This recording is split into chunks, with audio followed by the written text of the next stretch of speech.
This is my tutorial on how to use the blend tool in Illustrator, and I'm just going to show you how to have a go and create this interesting typography using the blend tool. And this is one of the quite simple starter ways that you can use this tool in Illustrator. So I'm just going to move that out of the way, so I've got that there as reference, and we can come back to that later.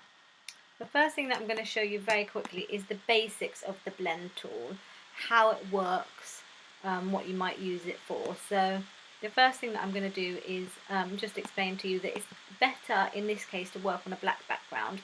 So what I've done is I've created a black rectangle, and then I've locked that by going to Object, Lock, and that now isn't going to move, it's there permanently, and that's going to be my artboard where I'm going to work to create this. So just in case you are wondering how I've made that background. The first thing that I want you to do then is select your ellipse tool, and we're just going to make a circle. So if you actually hold down Alt to draw the circle from the middle, begin to draw and then hold down your Shift button, that will create a circle that is the right size. What we don't want to be doing is working in black, so I'm just going to choose a nice bright colour, which is going to be yellow for now. And then we need to just drag this out and copy the circle. So holding down Alt, dragging, holding Shift so it stays in line, so you've got your circles in line. That will copy the image out. And then I'm going to change the colour of the second circle stroke to say something like bright like pink. And then we are actually going to use the blend tool to join those two circles together. So we don't want any fill on these at the moment, we just want the strokes on. Drag over to select both, then collect your blend tool. What is important at this moment is that when you're using the blend tool, you're thinking about where you're actually clicking. So you can see I've collected that tool, I'm clicking in the middle here, and I'm going down to the bottom one and I'm clicking in the middle there, and what that will do is it will provide the blended steps between the two. Now we want to edit this because this isn't how we want it to look. So if you double click your blend tool, it will give you the options and the options will come up. If they don't come up there or you're having problems, you can go into Object, Blend, and Blend options in there as well. So that's two different ways to get to that information. What we don't want to do, we don't want to use the smooth colour today, we want to use the specified steps. So I'm going to change the spacing to specified steps, and then we're going to edit this number here. We also want to make it in preview so that we can see what happens. So I'm just going to maybe take it down to say 50, see what that looks like. And you can see then automatically that we're beginning to get that sort of slinky type, spirography type effect where you can see between the individual lines. Now if you wanted to, you could actually expand this whole thing so that you've got all the individual circles to play with.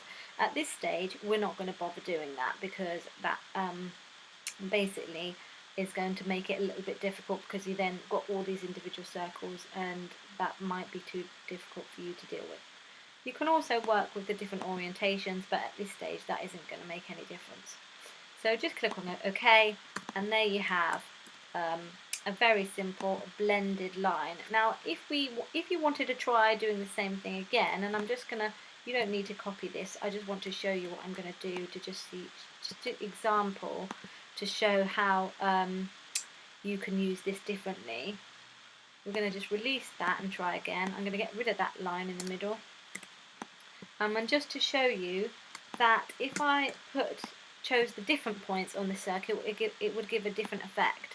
So for instance, if I clicked on the outer point of the circle on that side and the outer point of the circle this side, the blend would become like this rather than like that. And obviously that can then give you a whole load of different options and things that you can do to play around with the different shapes. So just take some time to have a little play around, maybe try some different shapes and things. Obviously things like stars work well, or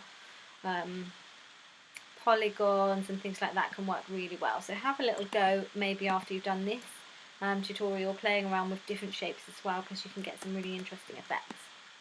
So what I'm going to do is I'm just going to get rid of that one because I've made a one already here, and I just want to really quickly show you how I made that example. So this one we've used a very simple two colour interchange, and this one here we've obviously got 1, 2, 3, 4, 5 different colours. So I'm just going to expand that to show you how I made that so that you can make that ready for using for your text.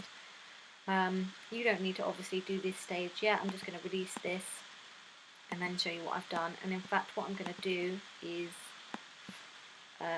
just select those and make the stroke to 1 point so you can see a bit clearer.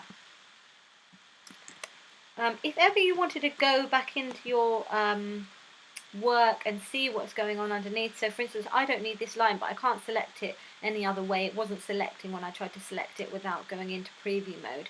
This is actually preview mode. The way that you get into preview mode from the shortcut is if you press Command and Y, it will turn the image into preview, or you can see up in view, and then you can go into overprint preview and pixel preview in there. So I'm just going to delete that one. And then what you need to do is select all of your circles. So hopefully you've had a go making your circles and dragging them out. At this stage it doesn't really matter how far the distance is. It's just a case of adding in the colours. So if you want to copy mine, you want to choose exactly the same colours. So the bright pinks, the purple, the blue, the limey green, and then the yellow. So if you make your circles those colours, select them all, click to your blend tool, and then we are going to do a link between each one, stopping on each point before we move forward. So click on your top one, move to your next one, move to your next one, move to your next one, and go to the final one. And you can see it's not obviously set up as we want. We don't want this to be smooth colour, but again, this is a really good thing that you can use for blending and things like that with shapes in Illustrator if you wanted to have a go doing that. Click on specified steps, make sure you're on preview. Let's try 50 again. Yeah, 50 looks good. So we're going to give it 50 specified steps and click OK. And the important thing about this is that we've got that then to use in a minute. So I'm going to just move this off the artboard, move that along, and we're going to start with our letter W. So the first thing that you need to do is select your pen tool, and then you're simply going to just write very carefully as you can, trying to be as accurate as you can. And if you wanted to, you can put guides on to help you put your smart guides on. Trying to make sure that that is accurate. Mine's not particularly accurate actually, so there we go, that's all a bit wonky. So you might want to just collect your white arrow and spend a bit of time trying to just make that as accurate as possible, moving in the points, etc. There we go, I'm just going to go with that for now. Once you've done that, you need to collect your shape and then collect the blend tool line that you just made, and then you're going to replace the spine. Now what that means is, instead of having your circles on this line, you want the circles to be on this line. So it's quite a nifty little technique. So we go into Object, Blend, and then Replace Spine, and that will automatically jump across for you onto your lettering. You see how simple that and quick that is to do, and now you have your letter W all made, ready to go. So that's the first one that we've done, and that's obviously a bit simple and not too difficult to do, so I'm glad that's been quite easy. The O is going to be a little bit more tricky. What I'm going to do is I'm just going to bring this down here, go into preview mode, and just show you really quickly what's going on. So you can see we've got lots and lots and lots of circles all overlapped in there, and it's the same technique basically as the one above. I'm just going to actually release this one that I've copied out, and that way it makes it easier for me. What I want really is that centre spine. Oh yeah, let's drag that out a minute and give that a colour so I can see how big it is. And I'm just going to get rid of that. You don't need to obviously do any of this because you're not at the stage yet. So the next thing that you need to do is you need to create your larger concentric circles ready for replacing onto this, which is going to be your spine. So if I drag this one out, undo the blend, you can see how big my circles are. So my circles, if I open up the transform palette a minute, you can see how big they are. They are 46 by 46, so you could make them 55 centimeters or 50 millimeters is a good size for that circle. And again, you need to do the same thing. They need to be 1 point. Doesn't really matter how big the distance is when you're drawing them out. Just make sure that you've got them all in a line, and then you can see I've actually chosen a different order, a colour order on this one. And the reason I did that was because when I made the circle shape, I didn't like the way it looked using this colour spectrum. So I changed it, so I did the green, followed by the orange, followed by the pink, followed by the blue, and then another blue in there. But I'll show you how to change that in a minute. So again, you need to select those, click on your blend tool, and then click on each point as you go along. Oops. Click on the final point. No, it's not letting me do that. Probably we don't need that last one anyway. Okay, so click on that, double click on your blend, options, make sure it's on specified steps. You shouldn't have to keep doing this on yours. I'm not sure why it keeps defaulting to that smooth colour one. That's just a quirk, I don't know what's happening. So yours should already be set to this. Set it onto something like 50, maybe 30 might be a bit better for this one. Click OK. So then we've got that created. We then need to make our little circle here. 26 by 26 we'll say is a good size. So if you want to create your circle shape,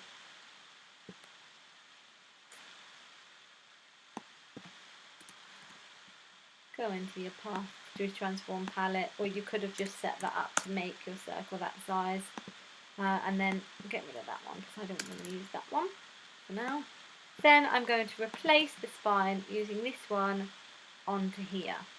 So object, blend, replace spine. And what you can see on this one is that the circle is not complete. Now, I haven't found a way in order to make the circle go all the way around. It never will. So I found another way to get around that problem so that the circle becomes a complete circle. And it's going to involve going into preview mode. And this is where it gets a little bit tricky. And it's also going to involve using the pen tool. So you want to zoom in, go into preview mode, and you'll see if you click on this one here, that middle circle, that is the one that you want to edit now, to add in some points. So what you can do with this, which is really helpful, is you can add in points to your shape and it will add extra circles in. So if we add points here all the way along this side in even spacings, it will actually add new points in on our actual version. And if you're happy to go back, you can see as you go you are actually adding in. It's easier to do it in the preview mode. Points. And then when you come out, you can see that actually you have got a circle, a whole circle shape. Now, what I didn't like about this circle when I made it originally was this kind of odd shape here. I wanted it to be a kind of different colour. I preferred these colours, so I did have to edit the colours a bit on each of the individual larger circles. First of all, I'm just going to edit the blending steps because there's too many there, obviously. Let's try 20.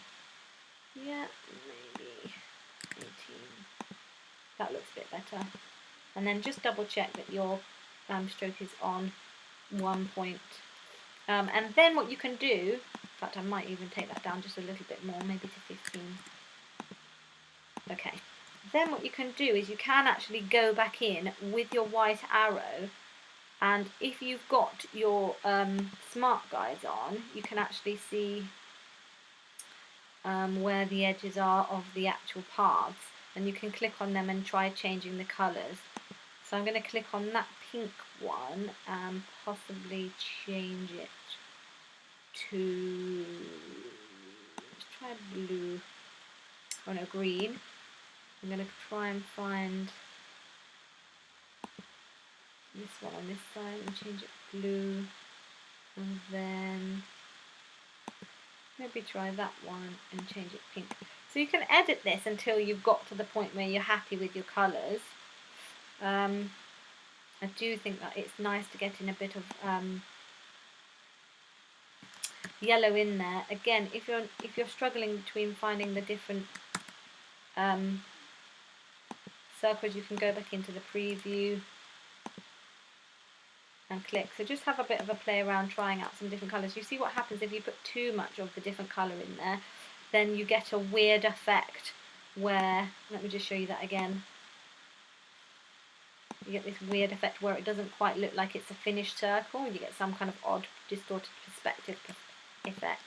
So I'm going to go with something a bit like that, because I think that way it looks more like a sort of generalised circle. And what I'm going to do, I might even take it down a notch. You see, even I have to come back in and edit things as we go. There we go. Okay, so I think I'm happy with that.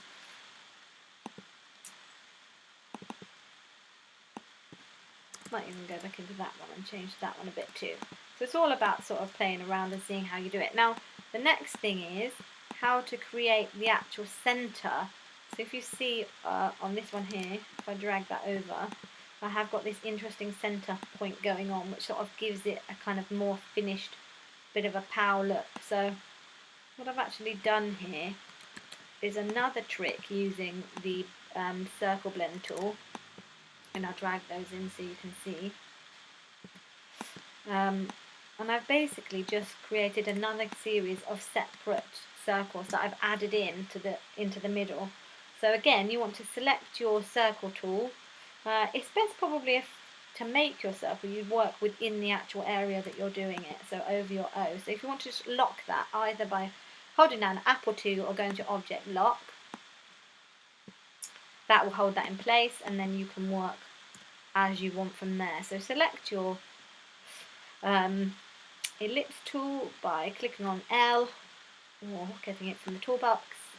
Hold down Alt again, drag from the centre. Mine wasn't quite in the centre, but that doesn't matter. And then hold down Shift to get a lovely circle. I've made mine yellow because I think that works quite well. What I'm going to do is copy, which is Command C and Command F to paste on top. I'm then going to scale it by clicking on S and return to bring up the scale box. And then I'm going to scale it by maybe 75. Let's just look on preview. Maybe a little bit less, maybe try 60. Yeah, good. So we want to make this the same kind of size as that.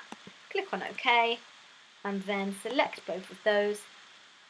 You want to make sure that your inner circle is blue if you're following the same colours as me, or you can try something else. Select the outside circle, and then we want to